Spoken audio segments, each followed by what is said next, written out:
nossa mente, ela é atemporal. Você tanto pode ver o passado, como você pode ter um insight no presente, como você pode ver o futuro. Daí Nostradamus, né?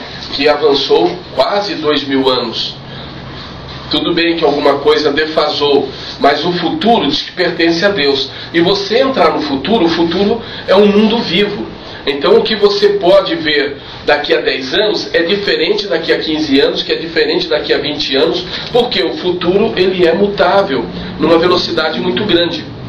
Talvez foi isso que Nostradamus, e ainda precisou muito, hein? Mas mesmo assim, ir pelo futuro eu acho muito difícil, o medo, né? Eu me lembro que eu estava com 34 e eu avancei até 46, 47 e passei por umas cenas que foram complicadas e que estão todas anotadas e que eu vivenciei. Tanto que eu chamei esse livro de Incertezas do Amanhã, né? Então eu me vi em processo de cirurgia que aconteceu, vi a perda da minha mãe, que infelizmente aconteceu no prazo mais ou menos, vi uma série de coisas e não tive coragem de ir mais adiante não, né? Porque futuro é muito difícil, a gente teria que ser muito abnegado. Eu acho que não é nem questão de ser abnegado, é questão de ter peito mesmo, né? De poder ver o que está lá na frente. Mas o passado não, o passado já está escrito. Então quando você aprende a andar pelo passado, no sentido de buscar a origem, né? Porque a história, o que passou também passou, o passado serve como referência para o presente e para o futuro, mas o passado não constrói mais nada, ele já foi construído. Só que quando se fala de regressão, não é uma questão só de ver o passado, é ver de onde nós saímos, onde nós estávamos, como é que nós viemos a esse mundo, onde nós estávamos, quando nós fomos pela primeira vez ter contato com a vida, onde nós estávamos. Dentro da nossa concepção, nós dizemos que todos nós viemos de um planeta de origem. Onde é esse planeta de origem? É onde o seu espírito foi gerado. Nós temos dois tipos de vida, né? A vida carnal e a vida espiritual. Então nós temos dois pais e duas mães. O pai e a mãe carnal, que nós conhecemos, o pai e a mãe espiritual, que nós poderemos conhecer. Onde é que mora o pai e a mãe que nos fez em espírito? Porque antes de nós sermos carne, nós já éramos espírito. E quem é que nos fez? Dentro da nossa concepção católica, diz que Deus tem um local que ele chama Mansão das Almas, né? Está no Evangelho, e que lá ele faz as almas e lança no mundo. Sem discussão, é uma visão, é uma filosofia, é uma mitologia, não vamos discutir a ideia. Mas falta curiosidade para nós, porque a gente pensa assim: se Deus fabrica as almas da mansão da alma, né, por que ele ficaria dando tanta alteração nas próprias almas que ele faz, a um ponto de alguns nascer com limites e outros não? Qual o critério que Deus usaria para de repente colocar uma pessoa limitada, sem braço, sem perna, cego? Qual o critério? O que aquela alma precisaria ter para que Deus... você vai lá no mundo para ficar cego. Dizer que a pessoa vem cega para cá para aprender ou servir de ensinamento é bobagem. Porque esse mundo nosso aqui é meio complicado. Não são as dores que nos ensinam, não. Diz que toda dor a gente tira o aprendizado. Na maioria das dores a gente tira a revolta. Né? Então, tudo bem que se aprende. Mas se aprende, mas também se invoca. Porque tem hora que você não... certas coisas não justifica, né? Ser desta maneira, porque teria que ser desta maneira. Então a gente, com uma mansão da alma, fica difícil quando você vai ver um coitadinho que está nascendo pela primeira vez, que sabe lá de onde é que veio, e já vem com limites, um tipo, um mongoloide. Que critério Deus usou para jogar ele aqui como um mongoloide? Se ele está vindo pela primeira vez, ele é tão puro, ou mais puro até do que a gente, né? Aí com esses questionamentos é melhor a gente cair para o planeta de origem. Planeta de origem a gente cai no hinduísmo. O hinduísmo diz que Deus não cria, Deus manifesta. Bom, também criar e manifestar para mim é a mesma coisa. Tem uma filosofia chamada panteísmo que ela diz: a vida não precisa ter sido criada, mas também não precisa ser manifestada. Ela existe a partir de Deus porque existe. Bem, mas se a vida existe a partir de Deus porque existe, existe também um questionamento: por que nós somos tão diferentes? Em conceitos, não em presença, que presença tudo é de carne e osso, né? Então é bobagem. Fisionomia, essas coisas não mudam. Mas por que nós somos diferentes na maneira de pensar? Por que nós temos formações diferentes? Por que nós temos tendências diferentes? Por que nós trazemos algumas concepções de vida diferente dos outros, se é tudo igual e vem do mesmo Deus? Nesse caso, então, a gente prefere ficar com a ideia de que Deus manifesta a vida, que a vida, uma vez lançada, ela vai ao planeta de origem. Então, na verdade, Deus não teria feito primeiro nós. Deus teria feito primeiro os deuses. E os deuses teriam feito nós. Jesus Cristo mesmo diz assim: vós sois deuses e não sabeis. Por que nós somos deuses? Baseado em que Jesus diria que nós somos deuses? Porque nós somos filhos de Deus? Pode ser. É uma hipótese que a gente também não discutiria. Mas uma coisa nós sabemos: a mitologia grega, a mitologia africana, a mitologia etc., que tem tanta mitologia, todas elas falam de um mundo de Olimpo, né? O mundo dos deuses, ou o mundo dos orixás, ou lá o mundo nórdico dos odins da vida. Todos têm uma mitologia dizendo que existem um local onde habitam deuses ou orixás ou santos, né? Se a gente pegar o livro de Enoque, a gente vai ver que a vida já existia e que Deus escolheu Enoque antes do dilúvio. Então já existia vida. Então é meio complicado ficar tentando entender isso, mas nós entenderíamos assim: nós fomos gerados pelo mesmo processo, provavelmente fomos gerados na carne. Então nós temos dois pais e duas mães. O pai e a mãe que nos fez da carne, o pai e a mãe que nos fez do espírito. Onde mora o nosso pai que nos fez em espírito? E nós estamos seguindo um processo de vida para um dia, como está na própria Escritura, sair vitorioso. O que é sair vitorioso? É conseguir um diploma. Que diploma? Eu sempre achei que o maior diploma de um ser humano é o discernimento, né? Vidência, às vezes a gente vê e não sabe o que vê, né? Clara e audiência, às vezes você escuta, mas distorce o que escutou. Sair do corpo, viajar em astral, maravilhoso. Ter poderes de paranormalidade, poder de cura, tudo isso é fantástico. Mas uma coisa que engloba tudo isso chama-se discernimento. Então, quando nós adquirimos o discernimento, nós adquirimos um diploma. E aí voltamos ao planeta de origem, onde o nosso pai nos espera, como o caso do filho pródigo. O filho pródigo desce, passa porque todo mundo já sabe, que come com os porcos, volta sem nenhum diplominha. Nós não podemos voltar sem diploma. E o que são os diplomas? São os nossos aprendizados. Tudo que nós vimos, tudo que nós aprendemos, tudo que nós colhemos, tudo que nós fizemos de bem, tudo que nós construímos, está tudo armazenado aqui dentro na forma de filmes. E esses filmes é que nos dará a condição de, em algum lugar do futuro, ser um pouco diferente do que somos agora. Qual a diferença de um São Francisco de Assis para nós? Também era de carne e osso, também se alimentava e também fazia xixizinho, né? O que muda então num São Francisco para nós? O que muda num Jesus para nós? Jesus diz que nós podíamos fazer o que ele faz e muito mais. Lógico que isso a gente não vai conceber dessa maneira. Mas o que muda de Jesus para nós? Também tinha carne e osso, tadinho, também sangrou quando foi espancado, né? E também fazia xixizinho, embora falar que Jesus fazia xixi, dá a sensação de que ele está pecando, né? Mas ele também fazia xixi. Também bebeu vinho lá nas bodas de Canaã, né? Também brincou nas bodas de Canaã. A história, a gente tirando um pouco aquela indução, o medo de pensar em Jesus, ou de pensar como Jesus poderia ter sido, a gente vai ver que ele não era um homem normal, mas ele era também um homem, né? Há, na verdade, dois tipos de busca: aqueles que vão de baixo para cima, que somos nós, e aqueles que vieram de cima para baixo, que é Jesus, Buda, Krishna, Brahma, Quetzalcoatl, Mitra, Rama, né? Todos esses caras aí, eles vieram de cima para baixo. E eles deixaram ensinamentos e caminhos que nós pudéssemos seguir. Nos ensinamentos deles, sempre a mesma coisa. Eles dão a possibilidade da gente voltar pelo passado, conseguir pelo presente ou ir pelo futuro. A vantagem do passado é que é uma estrada já construída.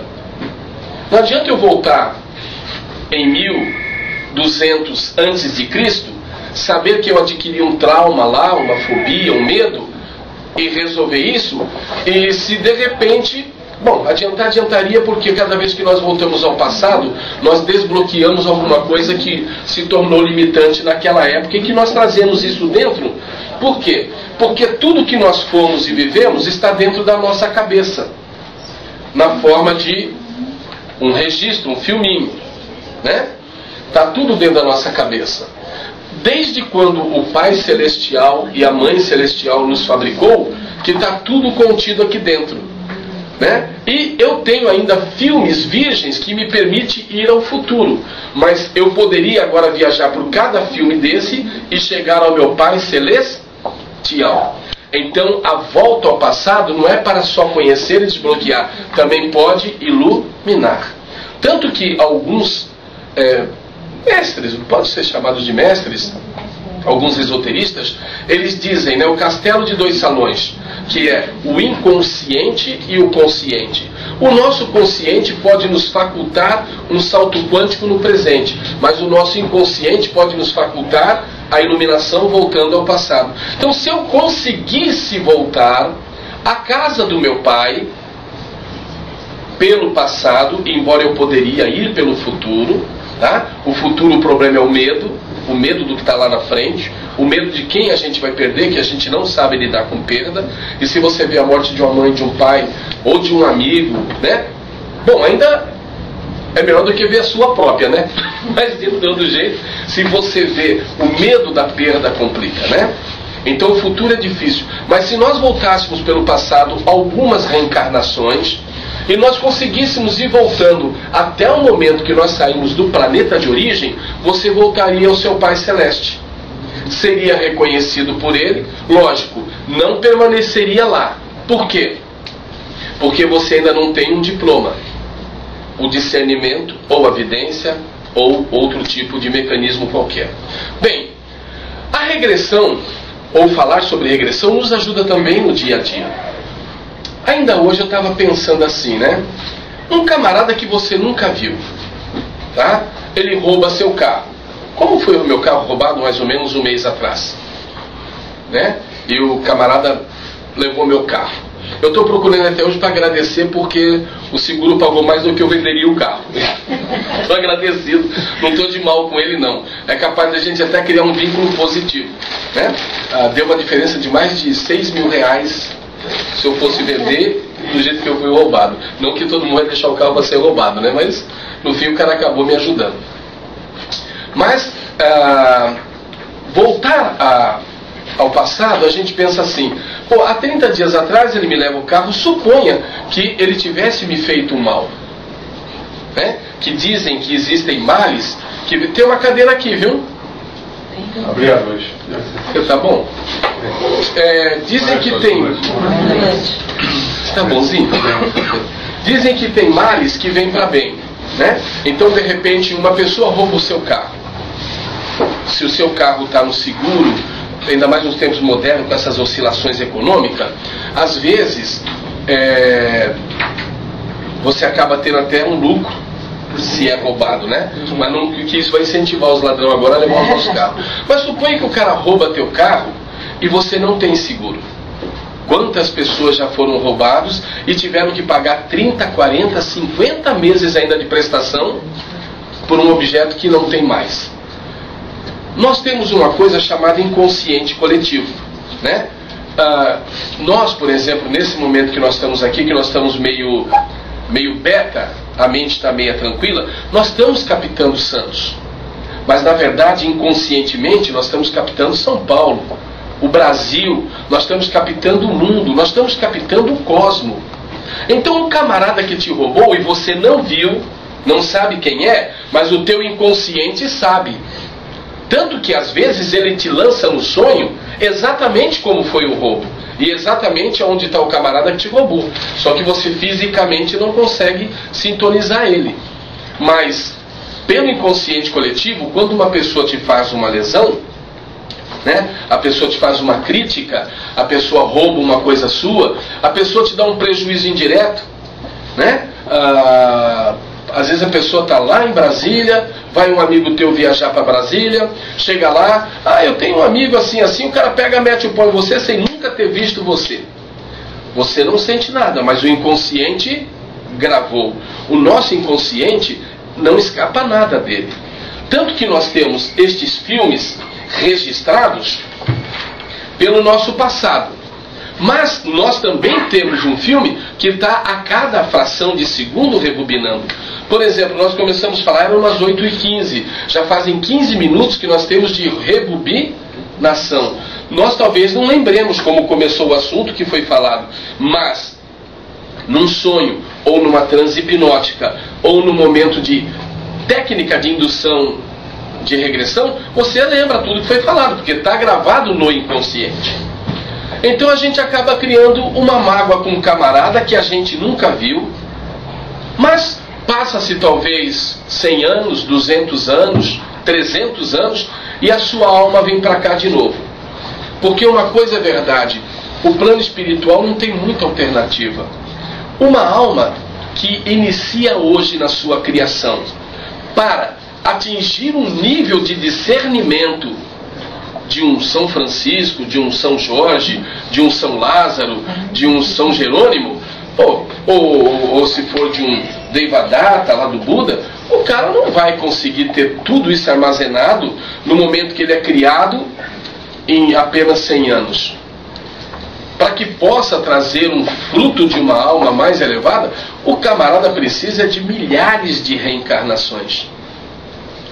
E às vezes daqui 100, 200 anos, você vem, tá na praia aí tomando uma cerveja, olha pro cara, nunca viu o cara, fica invocado com o cara, tem aquela sensação de que o camarada não gosta de você, você também não gosta dele, que ele vai te prejudicar, dá um mal-estar danado, e não houve nada ali que fizesse esse impacto, a não ser o fluido inconsciente, do coletivo inconsciente, que esse camarada roubou você, e apesar de você não ter visto, você registrou. Assim nós vivemos o dia a dia. Às vezes na rua você olha para certas pessoas que nós somos humanos. E a nossa tendência é despertar cada vez mais a solidariedade, o amor ao semelhante. E por que a gente às vezes olha para a pessoa e fala, meu anjo da guarda não bateu com aquele? Tudo bem, pode ser que seja um problema de frequência. Porque todos nós vivemos determinada frequência, né? E cada um de nós somos adaptados a uma determinada frequência. De repente, no nível vibracional que eu consigo sintonizar, pode ser que não seja o seu nível vibracional, ou pode ser que o seu eu também não consiga sintonizar. E nós vamos criando perspectivas de vida diferentes. Queira ou não queira, nós que somos todos aqui brasileiros e brasileiras, São Paulo, Santos, e quando muita gente sai daqui para Cubatão e depois volta para cá de novo, é diferente do que nós armazenamos de experiência de um camarada que vive enfiado lá na NASA, com foguete para tudo que é lado, satélites no ar, né? Nós não temos nem noção do que é isso. Então a nossa mente, ela normalmente registra só o nosso nicho, o nosso habitat. Mas uma coisa é verdade, nós não conhecemos o cara que inventou a bomba de nêutron. Mas nós sabemos que ele fez a bomba para matar pessoas e não derrubar propriedades. Porque aquela porcaria detona, se derrubar uma casa ou duas no local do impacto é muito, o resto ela mata pessoas a 100 km de distância, a bomba de nêutron. E nós sabemos, o camarada, eu não conheço ele, mas um dia, assim, em algum lugar do futuro, esse cara cruzar comigo, mesmo não conhecendo ele, eu vou ter uma repulsa terrível de saber que ele inventou uma bomba que pode ter ajudado a eliminar minha geração futura. A mesma coisa o cara que criou a bomba atômica. A mesma coisa as pessoas que criaram certas situações que colocaram a nossa vida em mais problemática. Isso está tudo gravado aqui. Mas nós nem sabemos, porque nós não vivemos na NASA, a gente não vive dentro de Hollywood, só vê aí pelos DVD da vida, mas essas pessoas vivem uma outra concepção diferente, embora é a mesma coisa, eu digo a nível de, eles têm colheita que nós não temos. Mas nós temos sim, porque nosso inconsciente coletivo registra. Então a regressão, uma das vantagens dela é essa. Ela nos ajuda, às vezes, a quebrar um impacto. A gente chama de rota de colisão, né? O que é uma rota de colisão? Poxa, você sai daqui a pouco da palestra, vai para casa, passa um fulano, um cidadão que você nunca viu, te dá aquele mal-estar, né? E você fala, pô, mas por quê? Porque está contido no inconsciente coletivo, em algum lugar do passado, você e essa pessoa já emendaram os bigodes. Já saíram no tapa, né? Em algum lugar do passado. Bem, mas não é só isso. Hoje à noite, quando nós deitarmos, o nosso espírito vai sair do nosso corpo. E às vezes, às vezes não, todas as vezes que o espírito sai do corpo, ele também vivencia fora do corpo. E essas vivências também são arquivadas na forma de microfilmes. Então, esses filmes que são arquivados no sonho, ou nas captações inconscientes, ou na vivência direta, são chamados de registros akáshicos.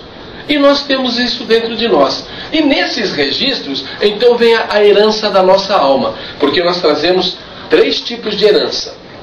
A herança da nossa própria alma, todas as coisas que nós fizemos, vivenciamos, fizemos de bom, de ruim, e está tudo gravado aqui dentro.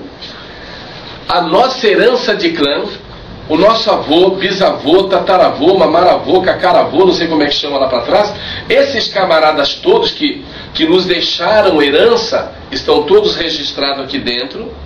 Então tem vez que a gente fala avô, tem vezes que a gente fala pai. A maioria de nós temos costumes que são dos nossos pais, hábitos, gestos, trejeitos, maneira de falar, vícios de linguagem do nosso pai e da nossa mãe, do nosso avô, da nossa avó, né? Tem pessoas que às vezes falam, nossa, eu conheci seu avô, você tem todo o trejeito dele.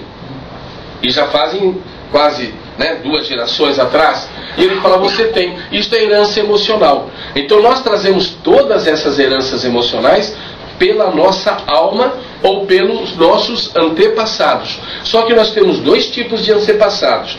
Nós temos os antepassados carnais, que é o avô, bisavô, tataravô, né? Nós temos os antepassados espirituais. Quem foi o meu pai que me deu vida em espírito? Quem foi o pai do meu pai que me criou? O meu pai é um ser celestial que mora em alguma estrela. No meu caso, particularmente, eu sei onde mora meu pai.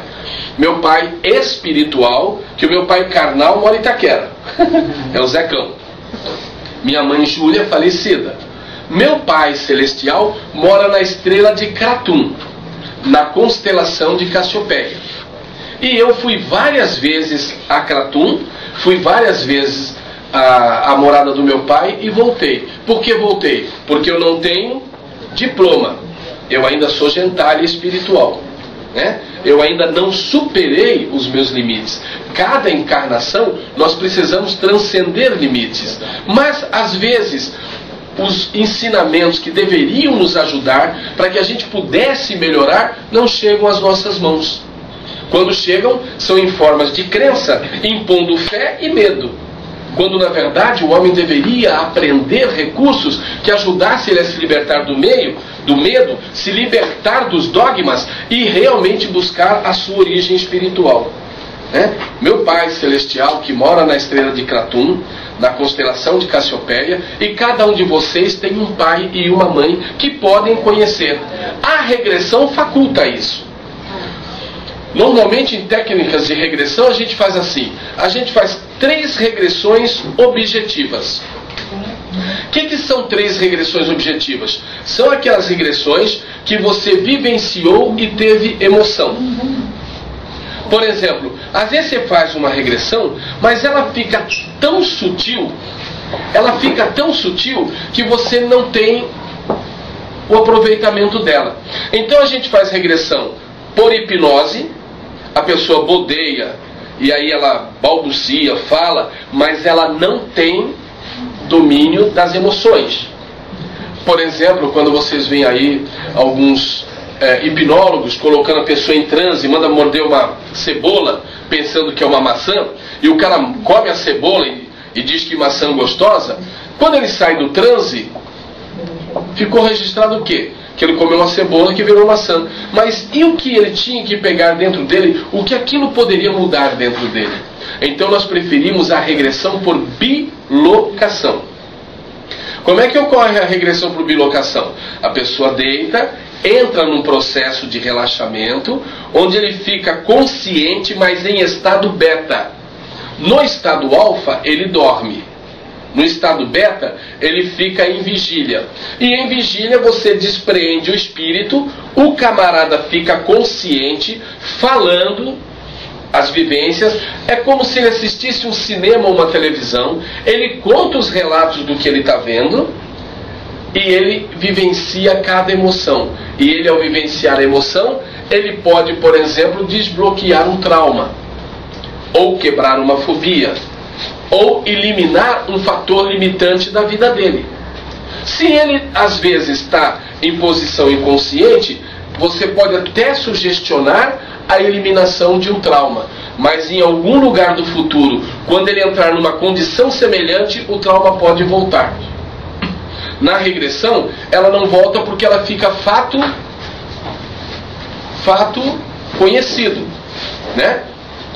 Por exemplo, eu tinha pavor de sangue, né? Se nós estávamos aqui dando uma palestrinha e por qualquer motivo alguém começasse a sangrar no nariz, já pode me socorrer porque eu vou desmaiar. E desmaiava mesmo. Era ver alguém sangrar no nariz ou cortar o dedo, ficava com calafrio e desmaiava. Um belo dia fazendo regressão, que diacho que eu não posso lidar com sangue, não posso ver sangue, né? E fazendo uma das regressões, eu vi que eu fui alvo de canibalismo. E a pessoa que inclusive estava fazendo a regressão era um dos que estavam contidos na prática do canibalismo. Tanto que ele ficou chateado, falou, não fui eu. Não, o que nós fizemos no passado, ele influencia no presente, mas dane-se o passado. O passado nós estávamos no estágio de consciência, que se nós voltássemos lá, nós faríamos tudo de novo. Mesmo nesta vida. Quantas coisas aí que a gente chama de errada, que nós fizemos na infância. E hoje a gente para e fala assim, poxa, eu cometi tal erro, né? Eu não devia ter cometido tal erro. Se não, se julgue no presente o seu passado, porque vai se julgar lá de novo. É água mesmo, de verdade? O Zeca Pagodinho, quando ele vai falar, ele bebe cerveja. Por que eu tenho que ser água? A gente tem essa mania, né? Você pensa num fracasso da tua vida, numa coisa que não está dando certo, e aí você fala, isso é porque eu errei lá na infância. Sim, se você quiser se julgar, volte na infância, naquele momento, e se julgue naquele momento. Você faria tudo de novo. Agora, nós vamos andando, criando experiência, adquirindo recursos, e depois que a gente já está bem vivido, a gente vai querer se criticar pelo passado? Não é justo. As experiências que nós temos hoje, nós evitaríamos muita coisa. Sim, mas hoje porque aprendemos e sofremos. Mas aquela coisa, volta lá, tirando a bagagem de hoje e vê se não vai dar na mesma. Né? Então, eu quando fiz a regressão, eu vi o cara praticando o canibalismo.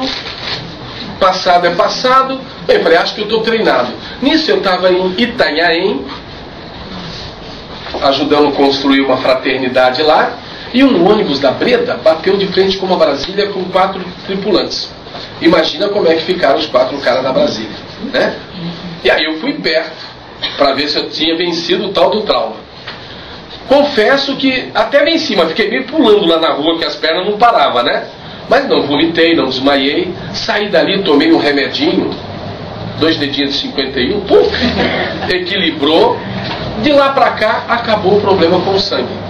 Então, eu voltei num fato da minha vida, onde o sangue tinha sido um fator limitante, e com a regressão hoje, até se uma pessoa cortar, por qualquer motivo quebrar uma perna, eu vou lá, ajudo, coloco no lugar, não tem problema nenhum. Mas, antes de eu fazer a regressão, se eu fosse lá, tinha que carregar as 2, o cara e eu desmaiado. Esses traumas, essas fobias, esses fatores limitantes, né, esses medos que a gente vai adquirindo, eles todos se tornaram fatores limitantes para nós. Bem, mas não é só isso. Existem pessoas que nós chamamos fora de clã. Quando a gente nasce, nós temos 2 caminhos. Ou a gente vem pelos antepassados da nossa mãe, o pai só dá uma forcinha, ou a gente vem pelos antepassados do pai, a mãe só dá uma forcinha. E às vezes o pai e a mãe é do mesmo clã.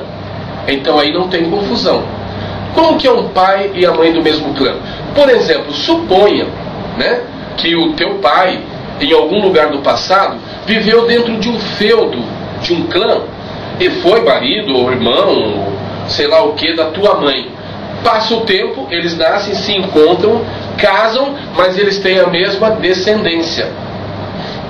Mas às vezes não. A lei junta um que vem... Lembra dos antigos MacLeod, os clãs dos MacLeod, que brigava com os clãs não sei do quem, e os clãs viviam se matando? De vez em quando acontece isso. Pega um homem do clã daqui, que vivia brigando, uma mulher do clã de lá. Depois não quer que os dois fiquem se matando. Né? A tendência continua. Mas, às vezes, esse clã é um só. O pai e a mãe é do mesmo local. Às vezes é diferente. Então também existe o famoso fora de clã. O pai e a mãe estão ali no bem bom, vai dar a oportunidade de vir uma nova pessoa ao mundo. Você é de um outro clã, nem do teu pai nem da tua mãe, mas eles jogam ali para poder aproveitar o momento da reencarnação, te dar mais uma oportunidade de tentar transcender de novo, e aí você fica com aquela coisa. Você adora teu pai, adora tua mãe, adora teus irmãos, mas você se sente... É um ET, você está fora do... Você parece que não bate ali o sincronismo. Tudo com carinho, tudo, mas você se sente fora. Chama fora de clã. Então, quando a gente vem fora de clã, e a regressão mostra que você não é daquela família, você às vezes elimina o fator limitante da rejeição. Porque nós temos muitos fatores de rejeição por nós não sermos da mesma estrutura. Embora, vejam vocês, quando um homem e uma mulher começam a bater um papinho de gerar uma criança, por todos os caminhos espirituais, nós sabemos que 21 dias antes da fecundação, o espírito lá, por enquanto é espírito, já começa a gravar as emoções. 21 dias antes. Por exemplo, o marido e a mulher resolveu ter um neném. E aí começa a namorar para ter. E não vai tendo. Mas a intenção já foi emplacada. No trajeto começa aquele negócio, mas é bom a gente desistir, porque o dinheiro não vai dar para todo mundo, né? Essa coisa de onde come 3, come 4 é mentira. Aí ou o pai começa a querer dar para trás, ou a mãe começa, né? Poxa, a gente vai perder a liberdade, não vai sair mais, não vai passear, neném trava, prende. O feto está ouvindo tudo isso. Bom, finalmente eles resolvem e dá certa fecundação. Se nesses 21 dias antes ficou esse chove não molha, quero não quero, devo não devo, é bom não é bom, vai vir, e às vezes usam palavras, vai vir para encher o saco, vai vir para atrapalhar a nossa vida, vai vir aqui só para estorvar, vai vir nesse mundo para estragar o nosso casamento. Pô, aí engravida, e o cara está com tudo aquilo na cabeça dele antes. Entrou dentro do óvulo, a partir dali, do momento da fecundação, tudo é gravado. As brigas, porque às vezes o homem e a mulher brigam, e na hora do nervoso todo mundo já conhece como é que funciona. Um tem que fazer o outro chorar logo primeiro, que assim para a discussão. Então, o mais bocudo fala um monte de besteira para ver se atinge logo o outro, aí o outro fragiliza, chora, e nessas vezes, hein? Você não prestou nem para parir, você não vai prestar para parir, você vai ser uma péssima mãe, né? Às vezes vai mais fundo, isso que vai nascer de você vai ser outra coisa que nem você, e o feto tá. Pô, quando ele nasce, que o pai pega ele no colo, ele já dá aquela primeira mijadinha no pai, né?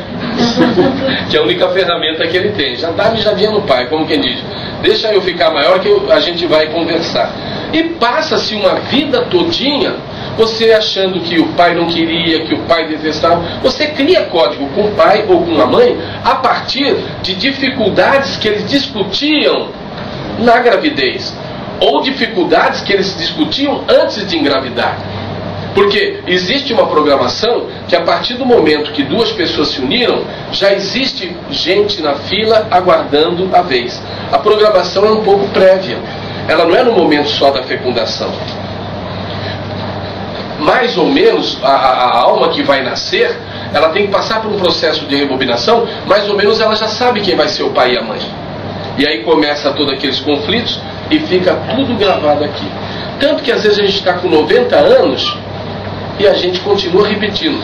Meu pai não me gosta, meu pai não me amava, nada deu certo no meu pai. O pai vai pagar ou a mãe vai pagar, quando não paga os dois, né? Que é o famoso filho treque, que ele vem e ele vem rebelde com quem colocar ele ao mundo, né? Então, no processo de regressão, você consegue também tirar esses tipos de fatores limitantes, que foram as rejeições, que muitas vezes foram pela limitação do pai e da mãe.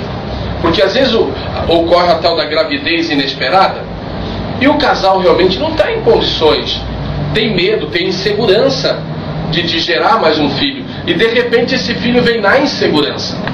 Quando você faz a regressão e consegue mostrar para o camarada que não foi uma rejeição e sim uma precaução, também você evita, né, ou elimina mais um tipo de fator limitante ou trauma. Pode falar. Mas depois que nasce, que é um bom pai, uma boa mãe, e eles se dão bem, no caso, o pai, a mãe e o filho se dão muito bem.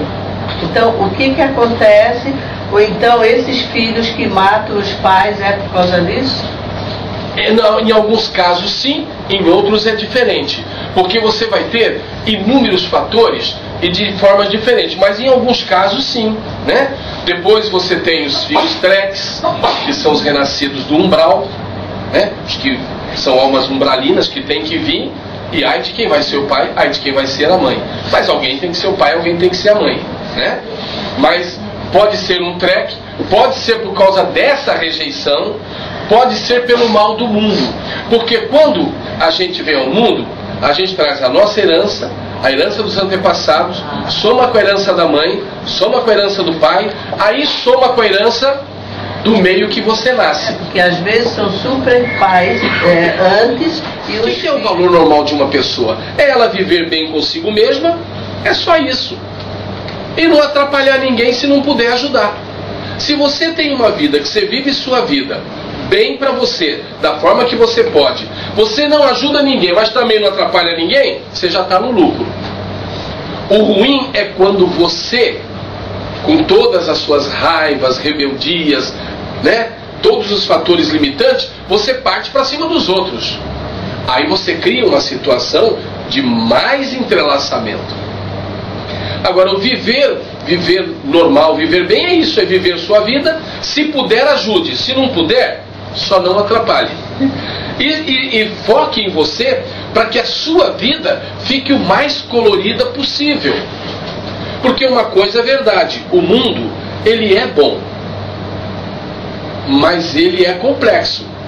O homem colocou a gente aqui para não conhecer Deus.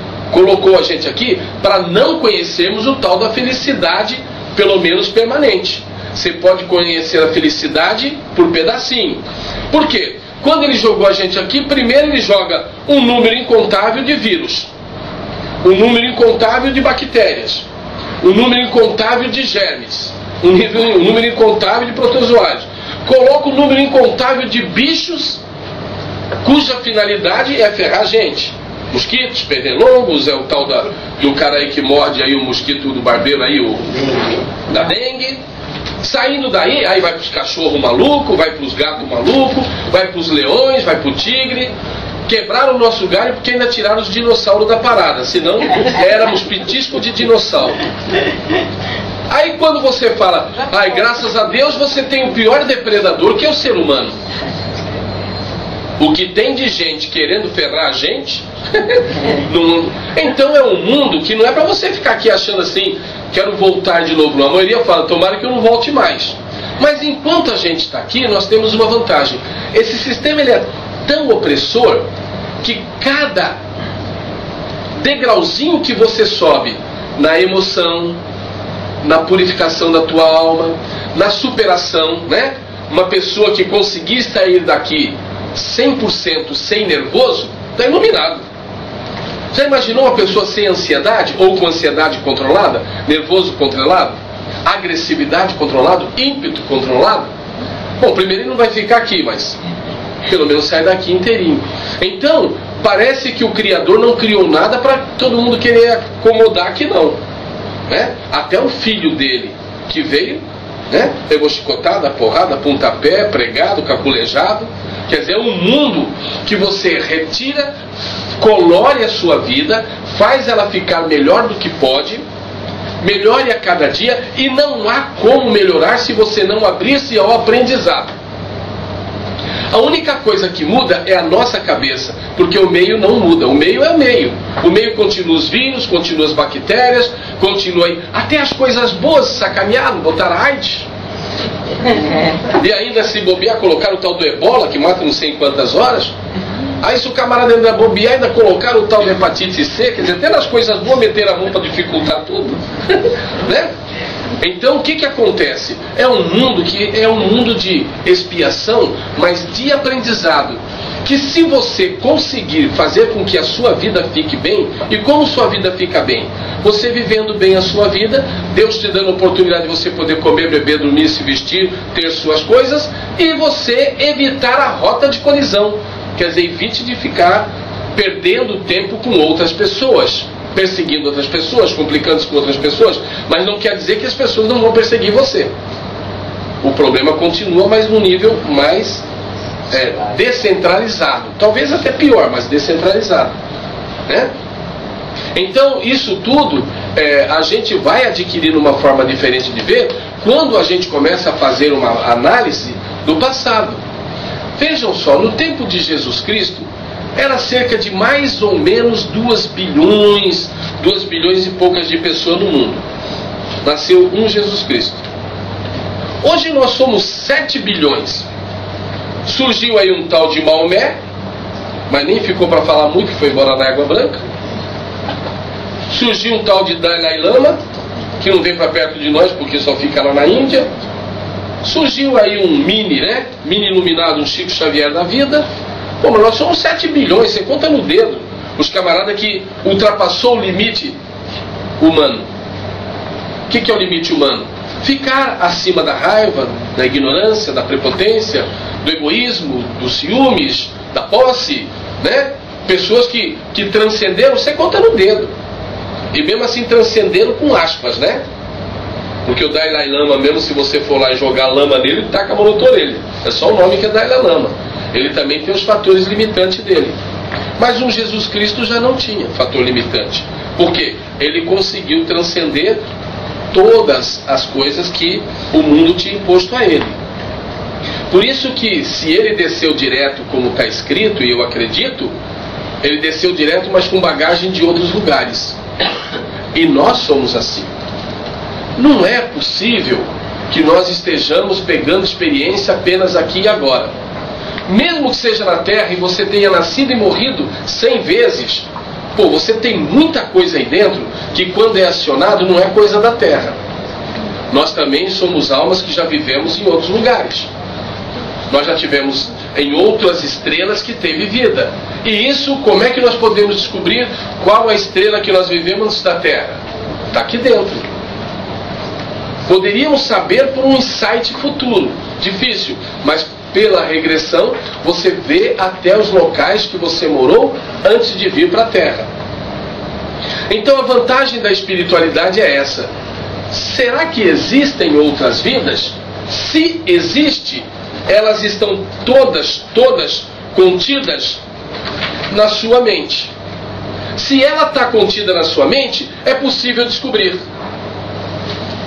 Existe vida em outros planetas? Se existe e você já viveu em outro lugar, está contido na sua mente. E é possível você então entrar aqui dentro. E para entrar aqui dentro, o melhor caminho ainda é o sistema de regressão. A regressão, quando você se propõe a praticá-la, a fazê-la, ela tem várias vantagens. Regressão desperta a terceira visão. Quando você faz uma sequência de regressões, você vai despertando a terceira visão. Regressão potencializa a sensibilidade, potencializa a mediunidade, potencializa o seu conhecimento. A regressão mantém o teu inconsciente ativado a um ponto de você conseguir captar altas mensagens, trazer coisas que estão guardadas lá dentro de você mesmo. A regressão possibilita que você encontre um caminho para fora do corpo para tornar os seus sonhos mais de aprendizado, porque nós sabemos que todo sonho tem uma mensagem. Seja uma mensagem de extravasamento, segundo Freud, a maioria dos sonhos são os desejos reprimidos, alguns sonhos, nem é a maioria. Mas para o Jung, os sonhos traduzem um símbolo, uma linguagem, e através desse símbolo você tem um insight. Daí Isaac Newton, a maçã caindo, e ele teve um insight da lei da gravidade. O sonho é um caminho revelador. Existe o sonho espiritualista, que é aquele sonho que os nossos entes queridos que faleceram nos visitam no sonho para poder ter continuidade da vida dele lá, sonhar com pessoas que partiram, nosso avô, nossa mãe, é para que eles tenham consciência de onde eles estão e para que a gente sirva de um ponto de informação para eles. Sonhos de reconhecimento, porque tem muitos sonhos que, se você analisar ele direitinho, você desenvolve uma concepção nova de vida em cima do teu sonho. E tudo isso se soma ao processo de regressão, que a regressão potencializa esses sonhos. Bem, mas o importante da regressão é que ela te leva à casa do Pai que fez você, o Pai Celestial. Você pode ir ao seu planeta de origem. Então nós temos uma metodologia. A gente faz 3 regressões objetivas, onde a pessoa vai ter que ter aquela vivência convicta. Ah, mas então tem vivência não convicta? Tem, porque a regressão tem pessoas que demoram muito. A gente chama de bom clientes. O cara que leva 1 ano para fazer a regressão, para nós está de bom tamanho. O ruim é aquele que chega e já faz na primeira e já desaparece o cliente, né? O bom é o cliente que demora, mas também ele demora, mas é que nem homeopatia, quando desabrochar também, desabrocha mais forte. Aí a gente faz uma viagem por dentro do corpo, o espírito andando por dentro do corpo, é o universo, e finalmente uma viagem ao planeta de origem, com 3 conhecimentos de vida passadas objetivos. Uma viagem por dentro do corpo para poder gerar um equilíbrio, e uma viagem ao planeta de origem. Você adquire uma nova concepção, a concepção de que há coisas além do que a gente vê aqui. E cada regressão vai despertando os chakras. Então, mesmo que você não regrida, o comando da regressão ativa os chakras. O comando da regressão desperta e potencializa os corpos internos. Porque a regressão ela é feita, na verdade, com o 6º veículo de locomoção. Primeiro veículo de locomoção que nós temos, e nós não usamos porque não tem como andar montado nela, é a árvore. Os vegetais estão na primeira dimensão. Eles também saem do corpo e também se movimentam. Mas dentro do corpo, que nem aquele coqueiro ali, está no corpo dele e não sai dali. Mas daqui a pouquinho, a energia dele sai além do tronco. Os animais, os vegetais, os animais, e depois nós humanos. Nós saímos do corpo todas as noites. E quando nós entramos em contato sobre o mundo de Deus com concepção livre, sem crença determinada, o nosso inconsciente expande, a nossa mente expande e a gente pode ter insight. O importante é que a gente se coloque numa busca livre. Há que se preocupar com 3 coisas. Primeiro, se puder ficar rico, não vacila, fique rico. Porque o rico diz que é mais fácil um camelo passar no fundo de uma agulha do que um rico, né, entrar no reino do céu. Sim, se o rico for cabeça dura. Mas se ele for um camarada flexível, a riqueza leva ele mais rápido para o céu. Né? Você imagina um camarada que tem dinheiro, pegando pessoas, né, e tirando proveito da riqueza e abrindo para Deus. Então nós temos um corpo que nós precisamos de muita comida, muita roupa, muito namoro. Nós temos uma mente, uma emoção que precisa de relacionamento, e nós temos um espírito que precisa de condições. Então o correto seria nós buscarmos a riqueza material, buscarmos a riqueza emocional, que normalmente está numa alma gêmea, embora a maioria de nós só encontra alma que faz gemer, né? Mas a gente procura uma alma gêmea. Então, rico, com alma gêmea e uma boa pitada de iluminação, aí a gente quer voltar na Terra de novo. Agora, com as dificuldades, com uma alma que faz gemer e sem ter acesso à espiritualidade, a gente não quer voltar muito não. E esses caminhos, como da regressão, da viagem astral, os caminhos das iniciações, eles são caminhos que eles abrem e nos permitem e facilitam a busca, o ensinamento, o aprendizado e o despertar desses valores internos que nós temos. Então, a regressão, desde quando eu comecei a minha busca espiritual, e foi em 1973,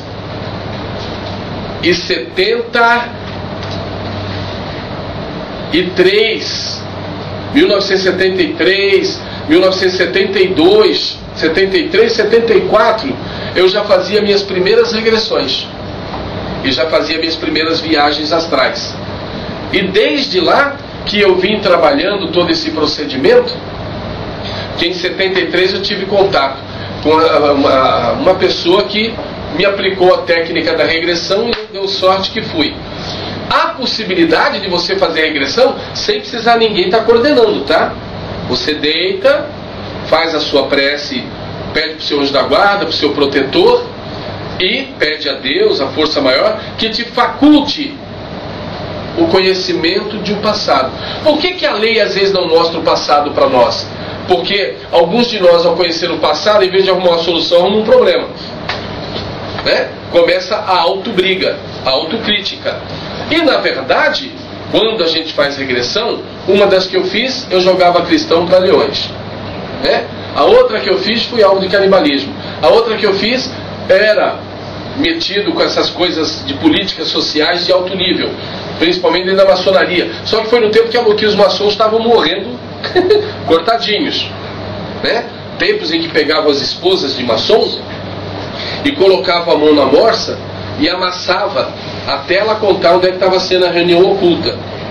Então, besta de regressão que eu fiz, né? Mas pelo menos de lá para cá, muita coisa que eu pude ver e aprender foi porque eu dei um pontapézinho na regressão. Mas não significa que é somente a regressão que nos abre ao mundo de Deus. O que abre ao mundo de Deus é a busca. É a gente deixar o coração e a mente aberta para que essas coisas cheguem a nós. E quando chega, a gente está na expectativa de aproveitar o que é bom. Como diz o Cristo Jesus quando perguntaram para ele qual a melhor forma de compreender ou chegar ao mundo de Deus.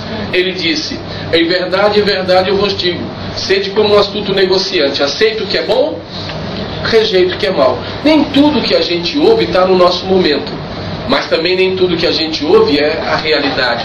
Então a gente tem o direito. O que não está no nosso momento a gente espera na certa, o que para nós não é realidade a gente tira do lado. Mas sempre que a gente se abrir à busca, chegarão até nós recursos para que dê mais um empurrãozinho na gente. Se deixar eu falando, eu não vou parar, então estou fazendo sinal aqui, chutando minha perna, para eu dar um tempo para vocês. Regressão é complexo, eu já fiz palestras sobre regressões, incluindo práticas que levaram 19 horas sem parar. A gente só parava para comer, fazer xixi e voltava pro, né? É desnecessário. O que eu falei hoje, a minha finalidade mais é assim, é mostrar que existem recursos que você pode buscar, que te favorecem e te acelera o teu despertamento espiritual. Tá? Ele vai te acelerar. Mas agora fica um tempo para vocês. Perguntas que podem não ter respostas ou qualquer outro assunto que vocês queiram questionar. Pode colocar no nosso ajuste também. Vamos lá, que bom. Kundalini. A pessoa pode despertar assim, através da regressão, através da hipnose? É que na verdade o Kundalini, ele é um mecanismo central que tudo desperta ele. A caridade, todo mundo sabe o que é Kundalini? Kundalini é uma energia que nós temos localizada na base da coluna. Esta energia, ela pode ser despertada por atos sexuais apropriados, pode ser despertado por meditação, pode ser despertado por mantra ou por outros atos. Então, por exemplo, a regressão, ela ativa diretamente Kundalini. A meditação ativa Kundalini. A caridade ativa Kundalini. Agora, existem práticas específicas que alguns grupamentos, como a Yoga Tântrica e os gnósticos e outros grupos, os próprios cátaros, né? Os gessênios, não entendi bem até como é que eles atuam muito no Kundalini, porque para os gessênios também acho que é mais por mantra. Mas vários grupamentos que ativam o Kundalini, mas a regressão ajuda sim. A regressão desperta, porque quando você começa a despertar, normalmente o primeiro chakra de todos nós que ativa é aqui, o cardíaco. Você fica mais emocional, mais sensível, mais espiritualizado, mais aberto. Depois ativa-se o chakra pineal. Você já começa a ter um pouquinho de visão, ver uma aura, ver uma coisa, ver outra, depois até chegar no Kundalini, onde vai fortalecer os corpos internos. Porque o Kundalini, a finalidade dele principal é fortalecer os 7 corpos, que também vai através do despertar dos chakras. E consecutivamente o insight. Porque tudo que você faz que te eleva espiritualmente, te deixa sujeito a um insight, que é ter uma revelação maior. Então sim, ativa sim. O Kundalini ativa por vários caminhos, mantras, caridade, mas a regressão então é fantástica. Eu lembro que quando eu comecei a fazer um trabalho específico em cima do Kundalini, com a regressão eu cheguei à terceira serpente. O que são as serpentes? São mecanismos que desenvolvem dentro da gente e que vai te dando certos recursos espirituais. A primeira serpente normalmente ativa somente os seus chakras e dá um restabelecimento no seu corpo. A segunda serpente, ela te coloca em contato com o oculto e você desenvolve muita facilidade de extracorpóreo. A terceira serpente, ela desperta alguns recursos mediúnicos ou recursos ocultos que você tem. Ela já começa a ativar os chakras. Então a regressão para mim ela acelerou muito e foi quando eu vi a Naja na terceira serpente, através da regressão. Vou fazer a pergunta que eu acho que todo mundo faz, todo mundo tem a curiosidade. É sobre o não voltar da regressão, as polêmicas que existem, as pessoas voltam com as características do passado, todo mundo tem esse medo. Eu mesmo explico para muita gente, mas acho legal você falar isso. Todo mundo tem esse medo, mas eu não posso, mas será que se eu não voltar? E se eu voltar igual eu era lá? E todo mundo tem esse medo. É pior, pode ficar com esse medo. Não, mas é assim, ó. Medo sem medo. Se você pega uma pessoa inexperiente, acho que foi na Inglaterra que o camarada lá fez a hipnose, que hoje na Inglaterra a hipnose é crime. O camarada fez uma hipnose, fez o outro voltar até 3 anos de idade, o cara estagnou em 3 anos e não voltou mais. O hipnólogo foi considerado criminoso, foi preso, e o cara até hoje lá não saiu, ninguém tirou ele do transe ainda. Não, ele voltou e não saiu. Quer dizer, ficou uma criança, né? Com 60 anos de idade é uma criança. Então, eu acho assim, a regressão não tem perigo, porque quando você sai do corpo, você libera o 6º corpo, que é chamado de causal. Dá para fazer a regressão também no mental e no astral, mas normalmente o corpo que sai para a regressão é o corpo da vontade. Então quando ele sai e você começa a ver o cenário, você está sob o domínio da tua vontade. Acho que é por isso que atrelaram a regressão nesse corpo. E normalmente você volta.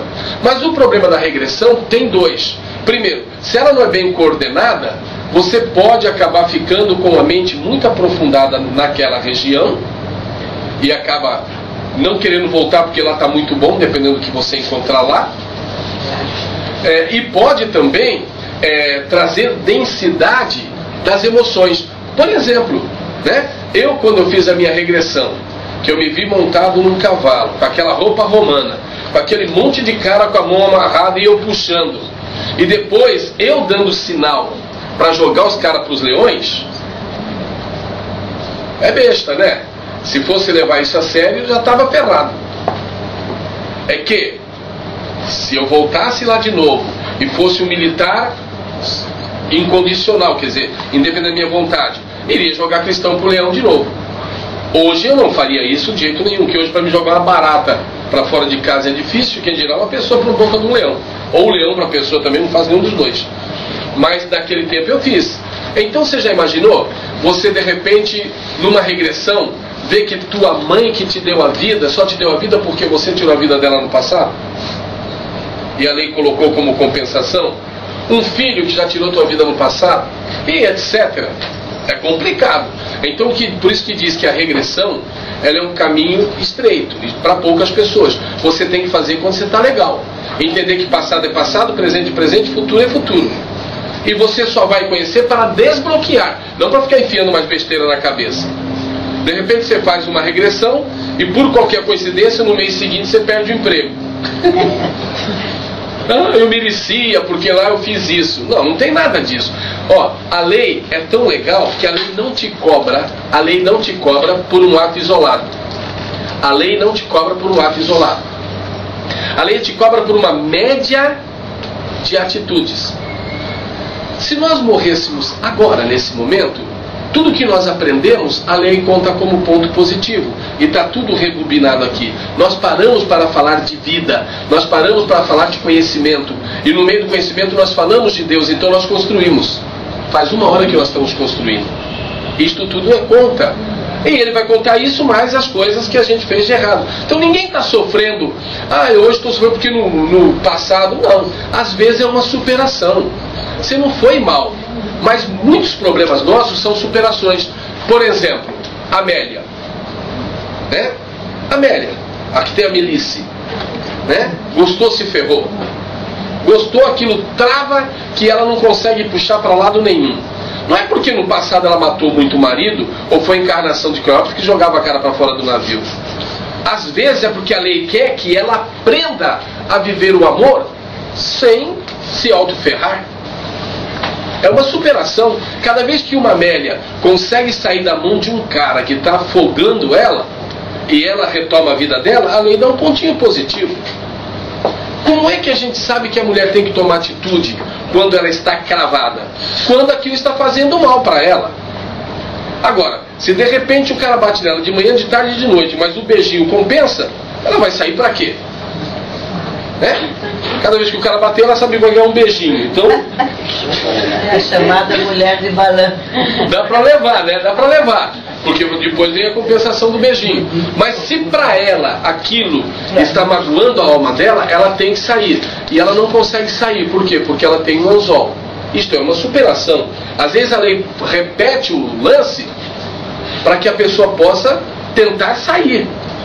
É como pegar uma criança que não sabe nadar, jogar no meio do lago e falar: ou sai ou morre. Normalmente a criança sai. Dificilmente morre. E muitas vezes nós somos superações.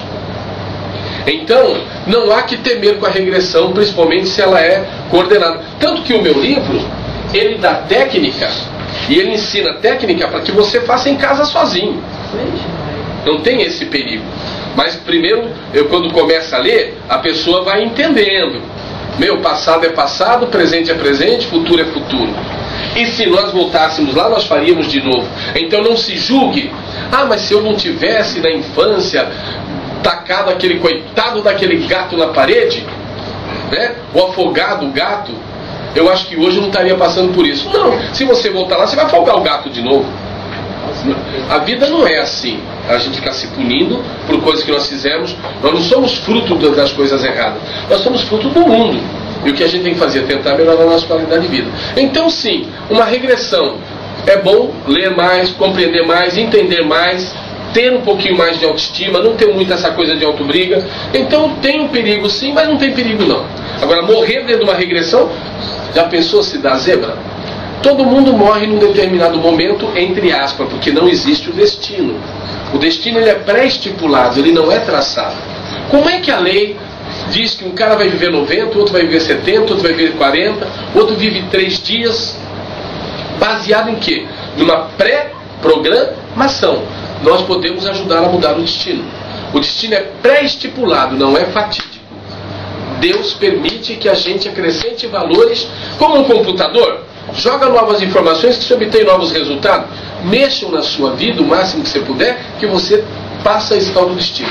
Mas, Luiz, qual é a garantia que a gente tem de ficar bem depois da regressão? A todas.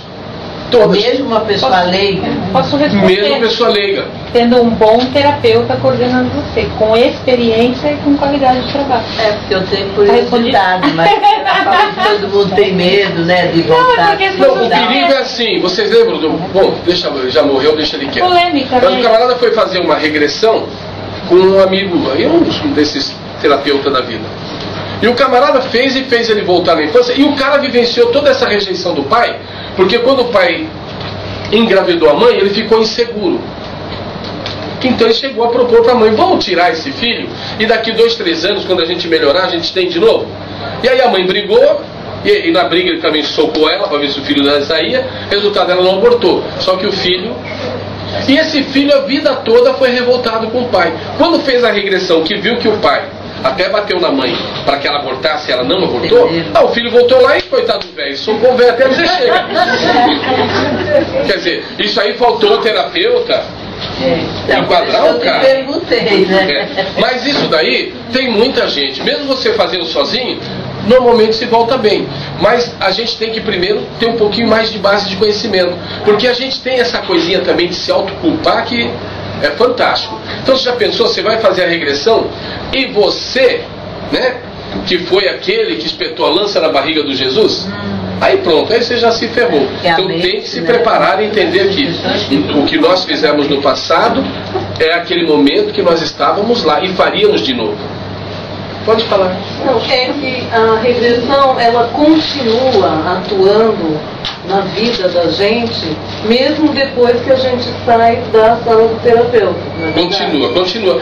Tanto que isso é variável, depende da pessoa, né? Tanto que quando eu fiz a minha regressão, que eu quebrei o trauma do sangue, até hoje foi uma superação minha. Sim, e vai trabalhando, eu digo assim, outros aspectos que na hora o terapeuta não mexeu, mas a nossa mente sabe. Assim, então, porque tudo para nós é uma grande árvore cheia de raiz.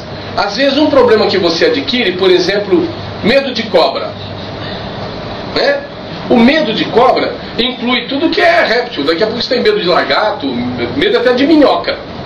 Quer dizer, são raízes. Quando você faz uma regressão, você elimina às vezes outros fatores limitantes numa pancada só.